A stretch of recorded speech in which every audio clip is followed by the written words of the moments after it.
اچھا، اور 1,00,000 دفعہ دھڑکنے کے بعد وہ 10,000 لیٹر خون پمپ کرتا ہے ہماری نسوں میں، ہر بندے کے.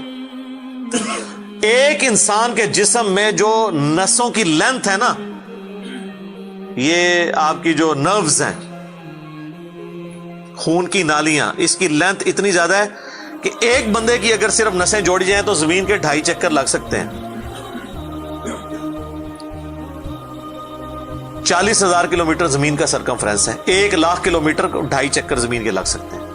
ان ساری نسوں میں خون کا پہنچنا اور وہ خون اپنے اندر آکسیجن لے کر جائے، ایک ایک خلیے تک پہنچنا، اور خلیے کی تعداد سینکڑوں میں، ہزاروں میں، لاکھوں میں، کروڑوں میں، اربوں میں نہیں ہے. 100 ٹریلین سیلز ہر انسان کے اندر موجود ہیں. 1 ٹریلین 1000 ارب کے برابر ہے، 1000 بلین کے برابر. اور 1 ارب میں نے آپ کو بتا دیا کتنا بڑا ہے.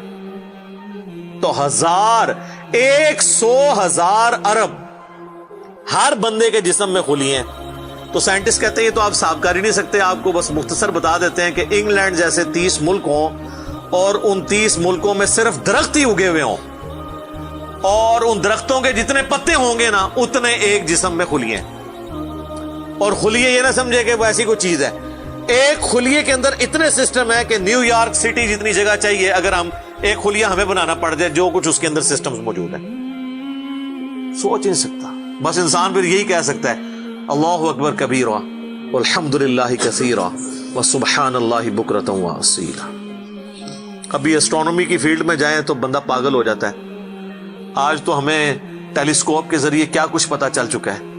ناسا کی رپورٹس تو آئے دن ڈسپلے ہوتی رہتی ہیں، اس میں میری ویڈیوز بھی آتی رہتی ہیں. اس وقت ناسا نے جو ڈسکوری کی ہے نا، اس کے تحت 250 بلین گلیکسیز ہیں اس کائنات کے اندر، 250 ارب. اور ارب میں نے آپ کو بتا دیا کتنا بڑا فگر ہے. ہر گلیکسی میں 300 ارب سے زیادہ سورج ہیں، ان میں سے ایک سورج یہ ہے. اس طرح کے 300 ارب سورج صرف ہماری گلیکسی ملکی وے میں ہے، اور یہ ایک گلیکسی ہے، اور اس طرح کی 250 ارب گلیکسیز اور ہیں. اور یہ سائنٹسٹ کہتے ہیں کہ اتنا بڑا فگر ہے کہ دنیا میں جتنے سمندر ہیں ان کے کنارے پر ریت کے ذروں کی تعداد ہے نا، اس سے زیادہ سٹارز اور پلانٹس اس کائنات کے اندر ہے. تو کوئی کیلکولیٹ ہی نہیں کر سکتا. اور یہ وہ چیز ہے جو انہوں نے کیلکولیٹ کی ہے. لوگ کہتے ہیں انہوں نے گنے کیسے ہوں گے. وہ ایک تھوڑا سا ایریا کنسیڈر کرتے ہیں، اس کے بعد اوور آل لے کے اسے ملٹیپلائی کر دیتے ہیں. یعنی اگر میں آپ کو بتا دوں کہ باسکٹ کا سائز اتنا ہے، اس میں اتنے انڈے آتے ہیں، تو یہ ہمارا حال جو ہے اس میں کتنے انڈے آئیں گے، تو آپ کہیں گے جی اس حال کا سائز بتائیں، اسے ملٹیپلائی کر کے کیلکولیٹ کر لیتے ہیں. وہ یہ نہیں ہوتا کہ وہ ایک ایک کر کے گنتے ہیں، ورنہ تو ان کو بھی لاکھوں سال چاہیے گننے کے لیے. اوور آل کیلکولیشن وہ کر لیتے ہیں. تو یہ ایک الگ سے ایک ٹاپک ہے بہت بڑا. اس ٹاپک کے اوپر میری یوٹیوب کے اوپر کئی ایک ویڈیوز ہیں. ان میں ٹاپ آف دا لسٹ میری ویڈیو آج سے آلموسٹ 12 سال پہلے ریکارڈ ہوئی تھی، 2008 کے اندر. ہو از اللہ، اللہ کون ہے جدید سائنسی حقائق کی روشنی میں. اس کے بعد پھر ایک اور ویڈیو میری ریکارڈ ہوئی آج سے آلموسٹ 7 سال پہلے، مسئلہ نمبر 83B کے عنوان سے، ہو کریٹڈ گاڈ، اللہ کو کس نے پیدا کیا اور جدید شیطانی وسوسوں کا تحقیقی جائزہ، جس میں میں نے دور حاضر کے ایک بہت بڑے leading atheist professor Richard Dawkins کی کتاب ہے دا گاڈ ڈیلوژن، اس کا میں نے علمی محاسبہ کیا تھا. وہ دیکھنے والی ویڈیو ہے، مسئلہ 83B. آپ ہو کریٹڈ گاڈ، اللہ کو کس نے پیدا کیا، اس طرح کے الفاظ دیکھیں تو وہ ویڈیو آپ کے سامنے یوٹیوب پہ آ جائے گی. پھر آلموسٹ آج سے 2 سال پہلے میں نے قرآن اینڈ ماڈرن سائنس کے نام سے ایک ویڈیو ریکارڈ کروائی تھی. وہ انگلش سب ٹائٹل کے ساتھ بھی آ چکی ہے، آلموسٹ 1.25 گھنٹے کی. اس میں ایک ہندو بھائی نے قرآن حکیم پہ ایک اعتراض کیا تھا، تو اس کے جواب میں نے پوری ڈاکٹرن کلیئر کی تھی کہ قرآن حکیم میں جو سائنٹیفک فیکٹس ہیں ان کو آپ نے کس حوالے سے لینا ہے. قرآن جو ہے یہ لٹریچر کی بک ہے، یہ سائنس کی کتاب نہیں ہے. البتہ فزیکل فینومینا آف نیچر پہ بات کرتی ہے، تو اس کو لٹریچر کی زبان میں لینا ہوگا. اور اس حوالے سے جو مختلف چیزیں سامنے آتی ہیں، غیر مسلموں کے اعتراضات، اس میں نے اوور آل ڈاکٹرن کور کی تھی. پھر آلموسٹ 8 سے سال پہلے ایک فتنہ اٹھا تھا، یہ کیا زمین ساکن ہے، اس کے اوپر بھی میں نے ایک ڈیٹیل ویڈیو دی تھی. اس میں میں نے کئی ایک سائنٹیفک فیکٹس کے حوالے سے ڈسکشن کی تھی. میرا خیال ہے اتنی ڈیپتھ تو کسی اور نے گفتگو، ڈاکٹر ذاکر نائک کا تو ایک آدھ لیکچر ہے، وہ بھی بالکل سطحی قسم کی گفتگو ہے، جو بالکل کریٹیکلی چیزوں کو ایک ایک ایشو کو ریزالو کرنا یہ نصیب والوں کا حصہ ہے. اللہ تعالیٰ جس کو اس کام کے لیے اٹھائے. تو میں نے یعنی ہر اعتبار سے کئی ایک ویڈیوز میری ریکارڈڈ ہیں. اس کے لیے بڑا پھر بلیک ہول کی ڈسکوری ہوئی آج سے 2 سال پہلے، اس پہ میری ایک ویڈیو آئی تھی. تو آپ یوٹیوب پہ جا کے سائنس اور انجینئر محمد علی مرزا لکھ دیں تو وہ ساری ویڈیوز ہیش ٹیگ کے ساتھ آپ کے سامنے آ جائیں گی. ایک ایک کر کے دیکھنا شروع کریں. اب میں وہ ساری باتیں، یہ میرا بڑا فیوریٹ ٹاپک ہے، میں 1 گھنٹہ اور فی البدی ان فیکٹس پہ بول سکتا ہوں، لیکن اب آلموسٹ آدھا گھنٹہ پیچھے باقی رہ گیا، تو میں نے یہ آیات بھی مکمل کرنی ہے. میں نے اوور آل ایک اس حوالے سے آپ کو بتایا کہ یہ کوئی چھوٹی چیز نہیں جو اللہ تعالیٰ فرما رہا ہے کہ آسمانوں اور زمین کے پیدائش میں اور رات اور دن کے آنے جانے میں. اب یہ رات اور دن کا آنا جانا یہ کوئی چھوٹا معاملہ ہے؟ آج تو مطلب سائنس کی وجہ سے ہمیں جو چیزیں پتہ ہیں وہ ہم سے پہلے تو لوگوں کو پتہ ہی نہیں تھی. ان کا تو ایمان بالغیب تھا جن باتوں پہ، ہمیں تو وہ چیزیں سامنے نظر آ رہی ہیں. 3 بڑی بڑی موشنز جو ڈسکور ہوئی ہیں نا زمین کی، ان میں سے پہلی موشن یہ ہے کہ زمین ہر سیکنڈ میں آدھا کلومیٹر اپنے محور کے گرد گھومتی ہے. 1 سیکنڈ میں آدھا کلومیٹر، جس کی وجہ سے 24 گھنٹے میں ہمارا دن رات مکمل ہوتا ہے. میں ایکویٹر کی بات کر رہا ہوں، اس کے ارد گرد، میں نارتھ اور ساؤتھ پول کی بات نہیں کر رہا. وہاں تو سورج ود رسپیکٹ ٹو زمین جو ہے افق کے ساتھ چل رہا ہوتا ہے، وہ الگ معاملہ ہوتا ہے، وہ پھر آپ کو پوری سائنس سمجھانی پڑے گی. ایک عام ڈسکشن میں بات کر رہا ہوں. دوسری موشن ہے زمین کی 1 سیکنڈ کے اندر، یہ تو ہوگی نا آدھا کلومیٹر، وہ ہے 1 سیکنڈ کے اندر 30 کلومیٹر سورج کے گرد.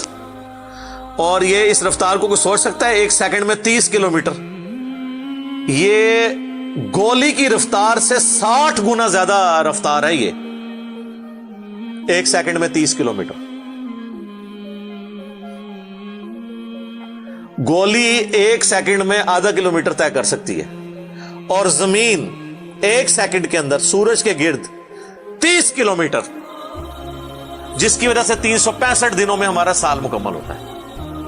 اور یہ 2 تو پھر بھی تھوڑا بہت بندہ دماغ میں سوچ سکتا ہے. جو تیسری موشن ہے نا، وہ زمین اور پورا ہمارا یہ سولر سسٹم سمیت ہمارے سورج کے 1 سیکنڈ میں 200 کلومیٹر کی رفتار سے ایک سٹار ویگا ہے اس کی طرف پچھلے 15 ارب سال سے ٹریول کر رہے ہیں. ذرا آپ لینتھ دیکھ لیں. اسی لیے جو کائنات کے فاصلے ہیں وہ لائٹ ایئرز میں ماپے جاتے ہیں. وہاں تو آپ کے سب کچھ فیل ہو جاتا ہے. یعنی روشنی 1 سال میں جتنا فاصلہ طے کرتی ہے نا، اسے کہتے ہیں لائٹ ایئر. اور روشنی جناب گھوڑے کی رفتار سے، بوئنگ کی رفتار سے، میزائل کی رفتار سے نہیں چلتی. روشنی کی رفتار ہے 3 لاکھ کلومیٹر 1 سیکنڈ میں. 1 سیکنڈ میں روشنی زمین کے 7 چکر کاٹ سکتی ہے. 3 لاکھ کلومیٹر یا 1,86,000 میل، کیونکہ زمین کا سرکمفرنس 40,000 کلومیٹر ہے. تو 7 چکر کاٹے زمین کے 1 سیکنڈ میں روشنی، 1 سیکنڈ میں 7 چکر زمین پوری کے کاٹ لے، اور یہ سال تک ٹریول کرتی رہے، تو وہ 1 لائٹ ایئر ہے. تو 1 لائٹ ایئر جو ہے وہ کیلکولیشن کرتے ہوئے کیلکولیٹر فیل ہو جاتا ہے. یہ تو اللہ ہی اللہ ہے. آپ مجھے بتائیں، جس اللہ کا تعارف یہ ہے تو بابے کدھر آ جائے بیچ میں؟ بابوں کو تو یہ جب ہم باتیں بتائیں نا تو وہ ہماری ویڈیوز دیکھ کے بیان بھی نہیں کر سکتے. تو کہتے ہیں جی وہ بابے کہتے ہیں منو غصہ ہے، میں زمین آسمان زمین تے سٹ دیا، نہ تو آسمان دے سائز دا پتا نہ زمین دا. کہانیاں تو بنا پھر پتہ ہی کسی چیز کا نہیں. تو آج جس طرح خدا ابھرا ہے، وہ علامہ وحید الدین خان صاحب ہیں انڈیا کے، 95 ایئرز ان کی ایج ہے آلموسٹ. انہوں نے کتاب لکھی ہے دا گاڈ ارائزز، خدا ابھرتا ہے. خدا جس طرح ابھرا ہے نا جی اس لیٹسٹ ورلڈ کے اندر سائنٹیفک فینومینا کی ڈسکوری کے بعد، ابھی تو آپ سٹرکچر آف جین کے اوپر ڈسکشن کرنا شروع کریں یہ جینز کیا بلا ہیں اور انسان اور نباتات اور حیوانات کی ریپروڈکشن کا کیا سلسلہ ہے، یہ تو انبلیویبل ڈیٹا ہے، کوئی انسان سوچ بھی نہیں سکتا. اور یہ اتنا مینیجیبل ہے کہ سائنٹسٹ ہمیں کہتے ہیں کہ یہ ساری کی ساری چیزیں اتنی فائن ٹیون ہے کہ اگر ایک بال پوائنٹ اپنی نوک پہ کھڑا کیا جائے تو کھڑے نہیں ہو سکتا، کتنا بیلنس آپ مرضی کر لیں. 1 ارب سال تک اگر وہ اپنی نوک پہ کھڑا رہے، اس سے زیادہ بیلنس اس کائنات کے اندر ہے، اور وہ ذرا سا بھی ڈسٹرب ہو جائے تو یہ کائنات تباہ ہو جائے. یہ تو بہت کچھ اس میں بیان کیا جا سکتا ہے لیکن میں اس کو سکپ کرتا ہوں. باقی اللہ سے ہم امید کرتے ہیں کہ یہ اللہ کرے. پچھلا قرآن تو ہمارا 344 لیکچرز میں مکمل ہوا تھا 9 سالوں کے اندر، تو اس دفعہ تو لگ رہا ہے شاید یہ کوئی 400 لیکچرز بن جائیں یا 450. لیکن کوشش میں یہ کر رہا ہوں کہ ان ڈیپتھ گفتگو کی جائے، کوئی تشنگی کسی کی باقی نہ رہے کہ اس آیت میں یہ ایک امپورٹنٹ چیز تھی جو اس سے ریلیٹڈ تھی، وہ بریف کرنا ضروری تھی. باقی تو قرآن کی تفاسیر پچھلے 1400 سال میں سینکڑوں لکھی گئیں، ہمارے بعد بھی لوگ بیان کریں گے. یہ کتاب کبھی پرانی نہیں ہوگی. ہر آنے والا دور قرآن حکیم کی نئی نئی چیزیں لوگوں کے سامنے آشکار کر رہا ہے. یہ تو ایک نہ ختم ہونے والا معاملہ ہے. یہ اللہ کی کتاب ہے، کوئی انسان کی لکھی ہوئی کتاب نہیں ہے. اور یہ یاد رکھیے گا، الہامی کتابیں کبھی پرانی نہیں ہوتی کیونکہ یہ ہیومن انسٹنکٹ سے ڈیل کرتی ہیں. باقی آپ کوئی بھی کتابیں دیکھیں، کچھ عرصے بعد نئی تھیوری آ جائے گی، نئی ڈسکوریز آ جائیں گی، وہ چیزیں نئی نئی جو ہے وہ انوینشنز آ جاتی ہیں، پرانی ایبسلیٹ ہو جاتی ہیں. آپ دیکھ لیں، ہم نے تو اپنی زندگی میں کئی چیزیں ایبسلیٹ ہوتے دیکھی ہیں. یہ جو لینڈ لائن فون ہے، پورے محلے میں ایک فون ہوتا تھا، آج آپ کو پورے شہر میں بھی ایک فون نہیں نظر آئے گا موبائل فون کے بعد. لیکن الہامی کتابیں پرانی اس لیے نہیں ہوتی کہ آج سے 10,000 سال پہلے کے انسان کی بھی ہیومن انسٹنکٹ وہی تھی جو آج ہے اور جو قیامت تک ہے، جو اللہ نے ہماری جبلت میں رکھی ہے.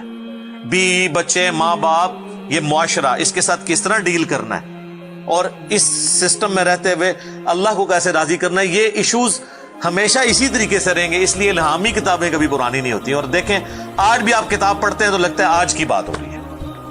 سبحانک اللہم وبحمدک، اشہد ان لا الہ الا انت، استغفرک واتوب الیک، وما علینا الا البلاغ المبین. جزاکم اللہ خیرا.